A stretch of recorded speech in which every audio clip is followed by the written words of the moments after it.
All right, good evening. Today is Tuesday, August 6th, 2019. Welcome to the Sweet Talk. I am your host, Kim Matina. I am a Google certified trainer, educator, and a gold product expert in the Google for Education, CS First, Jamboard, and Expedition Help Forum. And I am a technology teacher. And I am so happy to have on my show today Stephanie Howell. She is a technology integrator coordinator at her school district, as well as a Google certified trainer and Google certified innovator. Welcome to the show, Stephanie.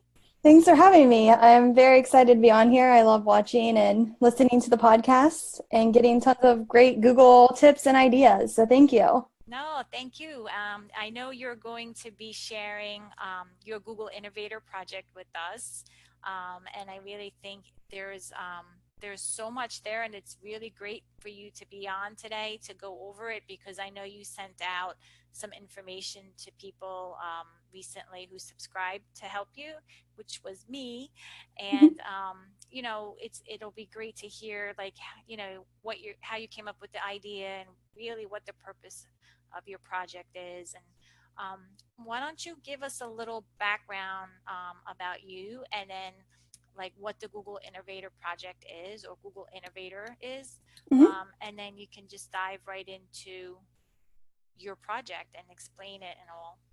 Yeah, so I applied for the Google Innovator Academy and I woke up, I think, at 4 a.m. when we found out who was accepted, and I was shocked. Getting tons of Google Hangout chats that morning was insane because people were from all around the world. We had people from Sydney, Australia, and that's the academy that I went to.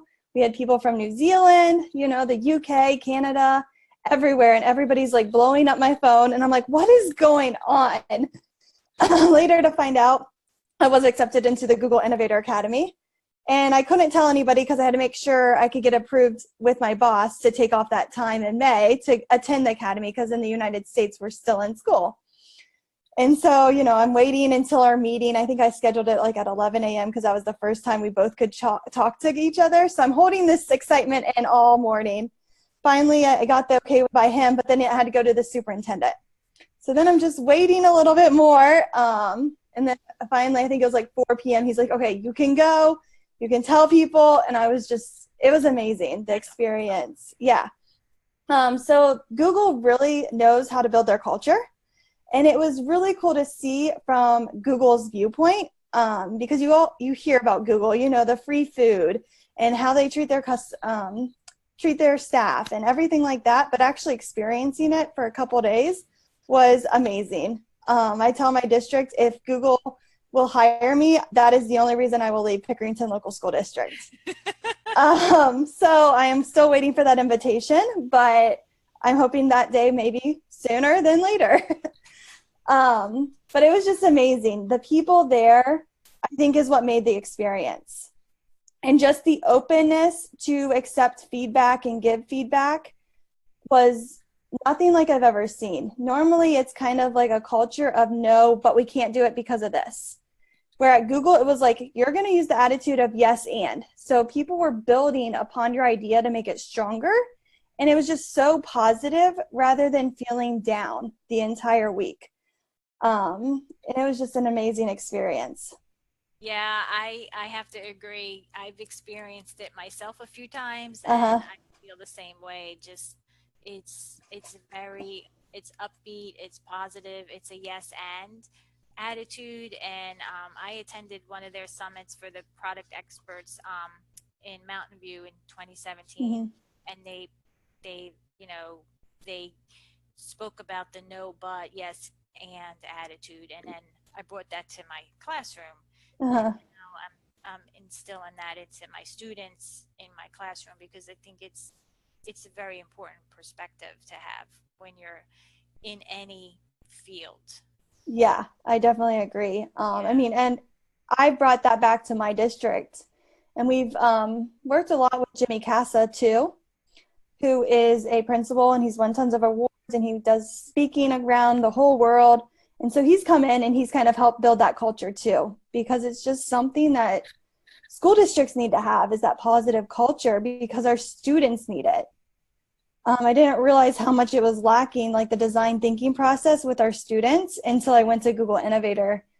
So I'm going to go into kind of why and what my project is. So the reason why I applied to the Google Innovator program is you have to come up with a problem. You can't have a solution. And that's hard for me because I am a problem solver. I don't like to sit there and not think of having a solution. And you had to do that for the Google Innovator program. I mean, I've heard the number one reason most people don't get accepted is because they come up with a problem and or the solution, and they tell that solution in their video, in their writing, and then they don't get accepted because Google wants you to collaborate with others at the academy and to really problem solve, and not to already have a closed mind about this is what I'm doing. I already solved this issue. So I thought that was kind of interesting and kind of difficult for me. That was definitely a mind shift. And I began teaching as a special education teacher. I taught inclusion, so a lot of my students had dyslexia, autism, cognitively delayed, and there was a huge gap between the different depth of knowledge levels that my students were experiencing. So it was interesting because at the academy, a lot of people from Australia never heard of Webb's depth of knowledge, and some people even in the United States. And I just thought that was a popular term because we use it all the time in our district. And come to find out, they had no idea what this philosophy even was. And so they were more on Hattie's work because Hattie is from Australia and using more of that visual learning. So I'm kind of adding both of those together because of all the people that I met from Australia and their love for Hattie, and kind of taking those two learning theories and kind of meshing them together. But I taught students, so a lot of my students that had dyslexia, they really struggled with recall.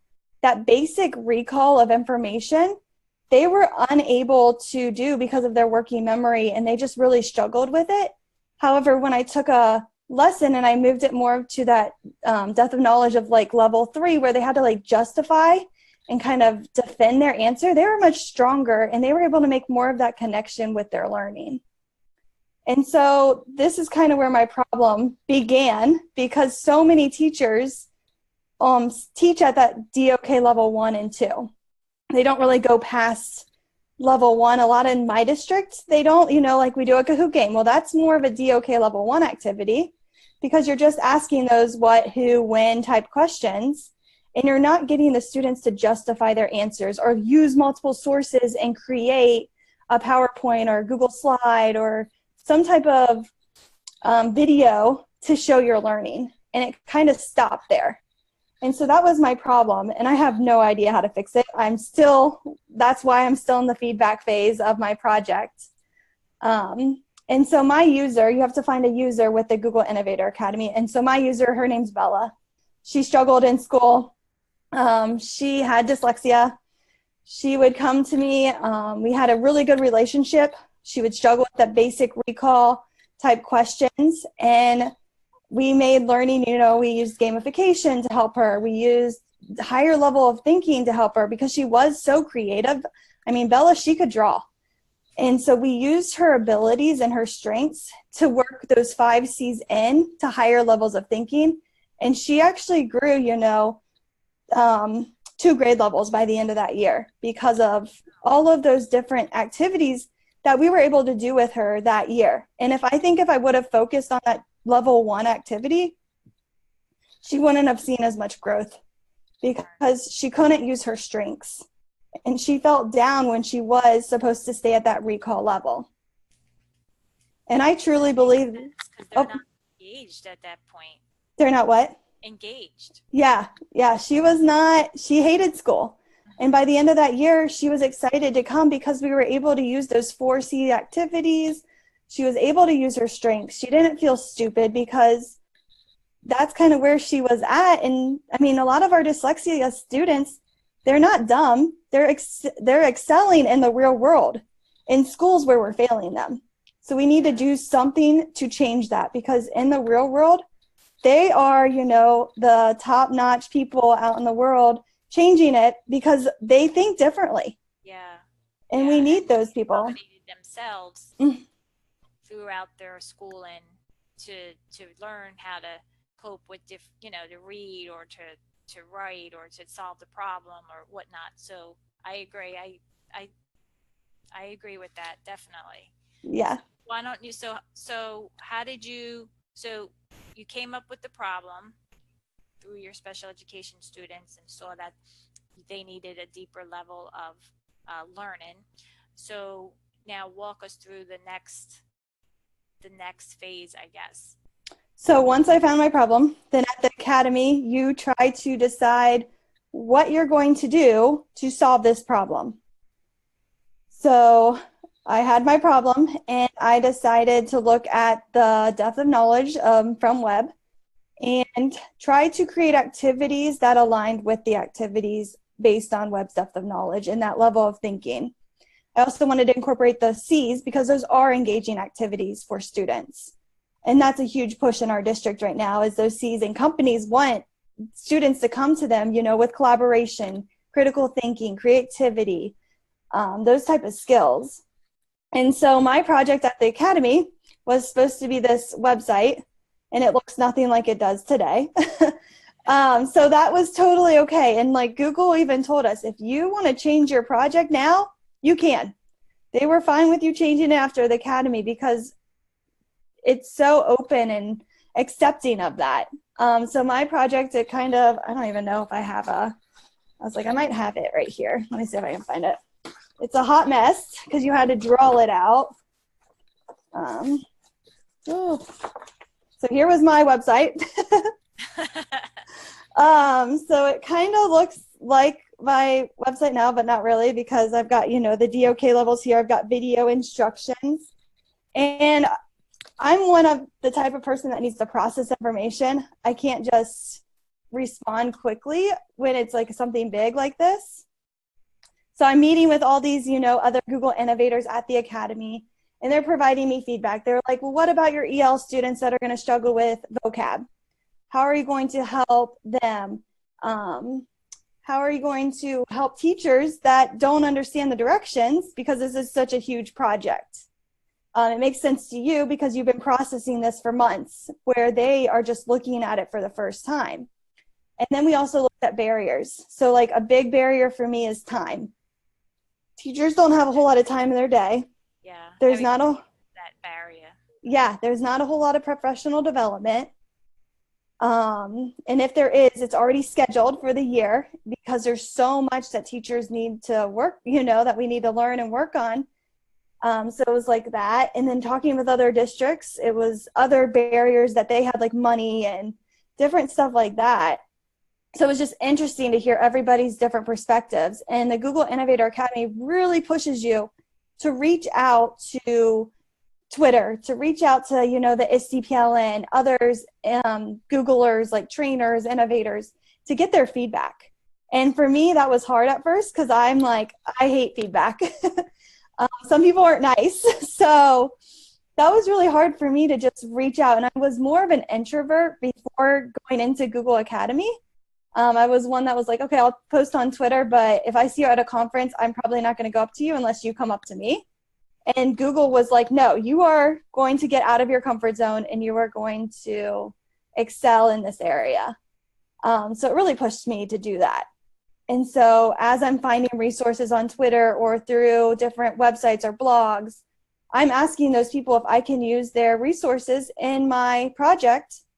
No one said no to me yet, which I think is amazing because I think our community is very different between like ed tech and, just teachers, because you've got teachers pay teachers. Well, everyone's like, here it is for free on ed, like ed tech type of people. So that was nice. And then I like reached out, to like Matt Miller and asked him for some thoughts, and the Teach Better team.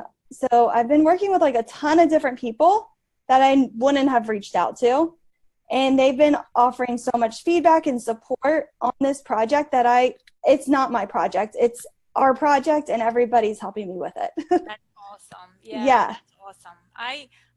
I find that the people in my Google circles they're all very helpful. And, Mm-hmm. you know, I haven't had any like bad interactions or negative experiences with anybody.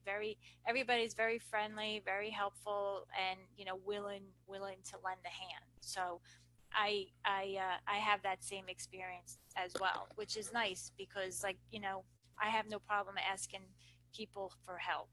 Yeah, I So completely agree. exactly like what we just went through here with Zoom. So Yeah. I have no problem reaching out to my PLN and asking them, hey, you know, Mm-hmm. what can we do in replace of Google Hangouts Live? Um, because you know what, we're learners too. Mm-hmm. So that's how we learn. We learn from each other, and that's exactly the reason why we do these things, right? So we can help each other and learn and grow and pass that along to the kids. Yeah, I definitely say if you find an idea, reach out to them, ask Yeah. them if you can use it. It's because it makes you connect with others. Yeah, and Um, most people are, they want to help you, so they're not going to turn you down. yeah. So, so now why don't you explain some, so you explained your project. So why don't you give us a summary of what all of it is? Because I know it's a lot, as I see Mm-hmm. the email that I received from you, but just give us a brief summary of, you know, what you're looking for feedback and different things so that people, when they sign up, that they'll understand what they're getting from you. Yes. So can you see my screen? Yes. Okay. So this is the website. If you would like to sign up, it's right here is the form to sign up. It tells you about Bella and how she struggled in school. And then it's just some photos from the Google Innovator Academy. This is just kind of a welcome page. And then if you want to know more about Depth of Knowledge, because a lot of people don't even know what it is, this is a great resource. There's different videos. There's a course. This is by the Teach Better team. It's fantastic. I highly suggest going through it. It makes you a lot stronger in thinking of those different depth of knowledge levels. And then there's a lesson idea that Matt Miller did. Some other resources on this page just to help you start thinking about what is depth of knowledge. Because I assumed people knew and they didn't. So that was a mistake on my end because I learned quickly don't assume. And you can't if you're going to make this a global project. Yeah. So then every month there's going to be a different drop down. And so for August, the strategy is relationships. And so every month is going to have a different strategy, and all the strategies are kind of based on Hattie and his levels of what he believes is the most going to be like the game changer for students to move to close those gaps and make the most progress in that year. So relationships is huge. If you don't have a relationship with your students, they might not want to be there to learn. There's a lot of factors that go with relationships. And this was true with my test scores. My second year of teaching, I looked at my test scores. I went, I like that kid, I didn't like that kid. And you could tell which kids grew because I had a strong relationship with them. And the kids that I didn't, they didn't grow because I didn't make that connection with them. And looking back, I'm really sad that I didn't make that connection with them. Well, So, at least you admit it. Now you're trying to change and do something different. So that's all you can do right now is just reflect on that. So this, when mm-hmm. I got the email, I saw this. I'm like, this is like probably a key component to actually start to build that relationship right in September. You know, Yeah. so it was nice to be able to get this now. So at least, Mm-hmm. you know, I can look it over and check it out and see what, you know, what I can improve on and others as well. Yeah. So then you'll just click this little arrow. It's going to open up to a Google Doc. This is probably the best way to look at it. And DOK level 1, again, is, you know, just that who, what, kind of where, when type questions. So it's just a Google form. Yeah, you can take that data and look over it over time. But again, you're not going to get to know the kids as much as you could in the other activities. And that's kind of that second year of teaching. That's kind of where I stopped with some of those kids. I just did that survey. I had their information, but it didn't really go too much deeper. So then moving to the DOK level 2, which is a is the next level, and it's working on skills and concepts. And it's kind of talking about like, how will the knowledge be used? How can you arrive at the answer? And so this is a Google slideshow, and it's a would you rather type question. So every morning, kids come in, you have to take attendance. Students add their names to which one they would rather do. You have a quick attendance right there because you know which students did not do it. You call on 5 students and you just say, okay, why did you pick to be a giraffe and not a bear? Every day you're building these relationships with your students. Yeah, they're silly questions, but you're really, as you're asking why, you're really starting to get to know them as a person. And then the third one is a timeline. So students write out their biggest, their most important events in their life. So it might be like the day that they were born, a day that they won a basketball game. And they can either choose 1 or 2 prompts. They can either tell you more details about one of the events that they talked about, or they could predict what's going to happen to their future based on what happened already. So maybe based because they went to, they were YouTube, they started that, they're going to become a YouTube star. Could be an example. And then you're really getting to start to know your students' hopes and dreams and taking it a little bit further into their life. And then finally, Kevin Butler, he's amazing. If you don't follow him on Instagram, I highly suggest you do. However, you'll watch his Monday morning meetings. They take like 10 minutes and you're just sitting there watching them because you're so engaged with how he interacts with his students. So he does these Monday morning meetings, and every Monday he picks one kid. He is the talk show host with him, and they do games. They talk about the weekend. They do all these different activities. And he really gets to know his students over time. So every month there's going to be 4 different DOK levels and a different strategy. So like next month is vocabulary. So we're actually going to start getting into instruction and how we can improve instruction, where August, teachers just need to focus on relationships, I think. So this theme, relationships, the teacher should actually do that every day for the whole month of September? Is that what you're saying? I think it depends on the classroom. Again, like kindergarten to high school is completely different classrooms. And so you might do DOK 1 time because it's a quick Google form. You have that data. And then you might do a would you rather every day, every other day, depending on how your class is set up. So some of my high school teachers, they can't do a would you rather, all day. So maybe they pick a different class throughout the day to do it with. Okay. Morning meetings are going to be really difficult for a high school teacher because they've got 180 students, if not more. Yeah. So they might have to do this monthly, bi-weekly. They might have to change this activity for something else that they can fit into their schedule. But my middle school teachers, they've got time built into their schedule to do these the morning meetings. Okay. So I think it really depends on the classroom. Yeah. And like, I was talking to one teacher and she goes, well, I'm not going to do the Google form. I want to do a Flipgrid. So instead of a Google form, she's going to create a Flipgrid so she can learn students' names and what they like and don't like using Flipgrid. And that's totally fine. As long as you're building relationships with your class, it might not look at this. I just want teachers to start thinking about the different levels of depth of knowledge and how we can reach those. Yeah, like you said, it doesn't matter what tool you use as long as you're Mm-hmm. in the target with the levels, because that's what's important at this point here, Mm-hmm. But I do agree with the Flipgrid anyway, because then at least you see the student's face, and then you can visualize the name with the face with the name. Mm-hmm. So it's more visual at that point. But again, it doesn't matter what tech tool as long as you're doing the depths of knowledge with them. Yeah. The activity. So it depends on, your classroom environment, your schedule, of course, your grade level, your availability, and all that. But even if you do, like you said, if you do the recall week 1, maybe 1 day or 2 days, whatever, and then week 2 you can do every other day Mm-hmm. for the skill concept, or maybe it's a whole week, Yeah. it depends on like you said, depends on your schedule and the kids and what you feel how you can incorporate it.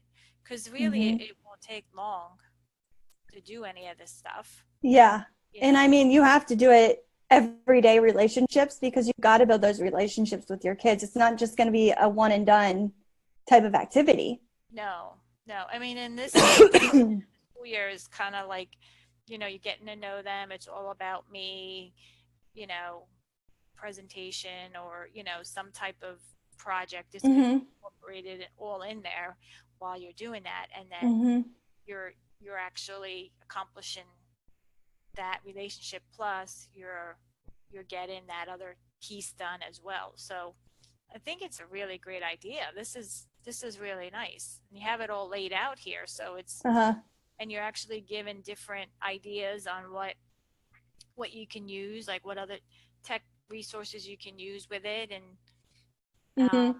and then like obviously the students, they create it all, and you have it digital, so you can Hmm. refer back to it later on during the school year if you Yeah. do. So that's nice. I And really like then thank you. And then additional resources are just different podcasts I've listened to that talk about relationship, different books I've read. Like you could do, different activities like edu protocols, and you could interchange those with these different activities if you didn't like something up here, it won't work with your class because every class is different. Um, and so Yeah, there's but just, you kind of just gave people the idea and the theme and mhm. the activity. Obviously, they can change it. Yeah. And so like one of the teachers, she's going to send me her checklist for Flipgrid. So I'll probably add that here as people suggest more ideas because we have to build as a community. So as people are sharing more ideas on how we can add more activities to build these different levels of depth of knowledge, they'll probably just go in the additional resources area. Right, right. Yeah, no, that's a really good idea because then at least you have a different perspective um, Mm-hmm. on how people are doing it, what grade level, um, and to see how they switch it up as well. So I think it's definitely something to try. You know. Yeah. And so then I have additional resources like videos or just quick overviews of how to use the 4 different levels. I tried not to go over, 3 minutes, and I told people just reach out to me if you have additional questions. I'm more than happy to jump on a Google Hangout, whatever we need to do to help and support other districts. I'm more than happy to. And then down here is where I really need feedback. So then the teacher feedback, did students even like the activities? Because if they didn't like them, then we need to switch them up. And Yeah. why didn't they like them? And then celebrating. So was there a success moment where there was a student that you didn't like and now you've got that really strong connection with? And then is there a way that I could update a DOK activity? Is there something that you used in your classroom that we could add to the list, or that one of these activities was just awful and you didn't think it aligned with DOK? Because DOK is so opinion. It's really hard because some of the activities you're like, well, this could be a 3 or 4. How you use that Google form could technically be a 2. And so it all depends on how you're using the activities. So providing that feedback to me, because I'm no expert, I'm learning. So providing that feedback will help me. And so that every month you'll get a different strategy and it will look pretty much like August, the layout. It's just going to have different activities, different topic. And then I want teachers to have a whole month to try those different activities. They can go back to them throughout the year if they need to. Um, Yeah, yeah, because so that's my project. some teachers may, like they get a set of new kids after like, a marking period so that they would have to maybe do this again, maybe in Mm-hmm. January, you know what I mean? Yeah, December. So it's always going to be, it could always be like a revolving process as well. So, like for, like a related arts teacher, they constantly get new kids, yeah, every so often, whatever it is, maybe every 25 days they get new kids, or maybe after every marking period, but they would have to repeat that. mm-hmm. Yeah, definitely. Yeah. No, I really like it. That's awesome, Stephanie. I wish you Thank luck with you. that. That's awesome. I think Yeah. I think it's practical. That's why, like, like sometimes things people think of aren't practical and they're not worth your time. But Uh-huh.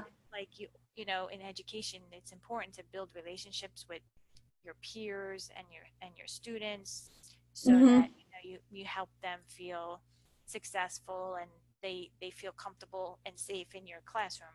So Yeah. for me, like, this is totally, it's just practical, it makes sense. And I think with if you show this to other educators, they're going to agree, because it's not like um you're not you're not taking something that's abstract. It's We're already doing it. You just Mm-hmm. kind of put in some type of framework in place for guidance. Mm-hmm. Yeah. I mean, this took me, I had over, I think I looked at the draft review like a couple weeks ago and I had like 694 changes. Oh my Like goodness. that's how much Google stretches you. Yeah. Um, And it's good though, because yeah. you're learning, that part of it, and then you're helping other people too. So Yeah. kind of like full circle. Mm-hmm. And Yep. people know, like, this is like your project. So you're not looking to perfect it right away, you're looking for feedback. So if there's something, a suggestion, you're going to take that into consideration and try to um improve it or include it. Mm-hmm. Yeah. And Because so some other things that helped me like organize this, just like with Google, was Google Sheets. I have a to-do list on my blog, and I organized it by months because that's the way my mind needed to work for this project. And so, like, here's just an example. This isn't quite, but just to remind me, like, send out feedback, to get feedback from people, send out the project to the people that said they're interested. And so this to-do list really helped me. yeah, yeah, we Um, have to have lists to keep yeah. track of. Yeah. And then another one that I wanted to share was Toby, because I talked about this on your Facebook page. So Toby is an extension, and this is it. So you just open a new tab. So I just hit that plus sign, and it opens up Toby. Instead of having 20 some tabs open, these are my tabs that I would normally have open, but they're closed, and then you can just click on them. And it opens that web page that you have like as your favorite. So Toby has saved me with my project by clicking quickly for what I needed. So Toby will allow you to save your pages, most commonly used pages, or is it? Um, yeah, so over here it shows your open tabs, and you just drag to the category Oh, I see. that Okay. you want. And then so this saved my organizational life too. Like, okay, I need to click here because I need that page. That's Yeah, actually nice then, because then yeah, I see you have different sections for your web pages. So if you wanted yep. to go into your other, so if you Yeah, wanted to, just say you wanted to open up all of your tabs for professional development, you can do all that at one time. yep. And there they go. So you can see them Oh, all open up. I see it now. Yep. You click on And you can make different categories. Like I can share this with my ed tech team. I can share this with my technology teachers. Here's my Google Innovator. So you can see like things to do in Sydney, any extras, important things that I needed to know, important links. And I shared this with my team that kind of went with me from the United States, just so we could stay organized. Is this like a history, or is this kind of things that you're actually saving in here? I have to drag my open tabs to where I want them to go. Okay, So so you you're have to actually do that part. customizing Yeah. it. Okay. Well, Yeah. that's good, because sometimes you don't always want your history Mm-hmm. in there. So, I like Yeah. that. I'll have to try Yeah. that. So I wanted to definitely share that because this was huge, because Google sends you so much information once you're accepted into the academy. And I was like, I don't know what to do with all of it. So I started a Toby. I shared it with people because they needed the same links as I did. So like we did travel plan sheet. Yeah. We had a spouse survival guide so they could connect with other spouses that were going. We had a Google map of everybody and where they were located. We had our hotel. And it just made everything a lot easier. We had the Twitter, hashtag Sydney19, the Google Innovator hashtag. and it was all there for us. So Oh, it's definitely a time saver. I'll have to check that out. What icon is it on your toolbar there? It is this pinkish one with that T. Okay, I see it. Okay. Yeah, and I put it in the show notes too. Okay, cool. Yep. Yeah, I'll have to check that out. Thanks for sharing. You're welcome. Oh, that's awesome. Wow. That, I mean, so in the show notes, Stephanie's got all of the information there to her website. Okay, so I'm going to share my screen really fast. Make sure. Can you see my screen? Yep. Okay, so, all right. Where am I going here? So I can't. So let's tell you the dilemma. So um, YouTube live events doesn't use Google Hangouts anymore to record um, live.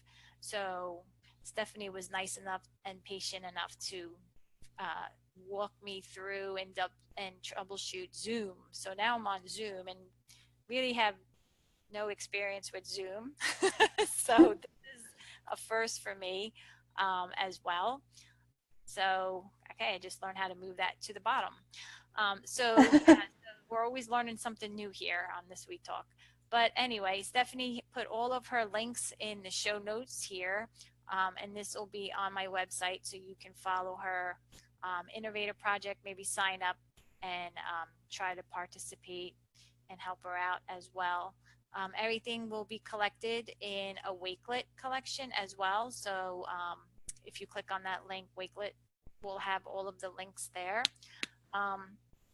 You can come to my website, thesweettalk.com. You can subscribe to my YouTube channel, podcast as well. And I'm actually giving out a screencast back to school promo. If you subscribe to my YouTube channel and fill out the contact form, I will send you a free 30-day premium subscription to Screencastify. So you have to subscribe between August 5th and August 24th. And that's basically it. So I'm back, right? You see me? Yep, you're back. You did it. So we did it. We got through Zoom and we got through the recording, and it's always fun to connect and learn something new from my guests. So thanks for being on, Stephanie. I really appreciate it. It was very nice meeting you. I'm then looking forward to helping you out with your project as well as I start the school year too. All right. Thank you so much. All right. Have a good day. Bye.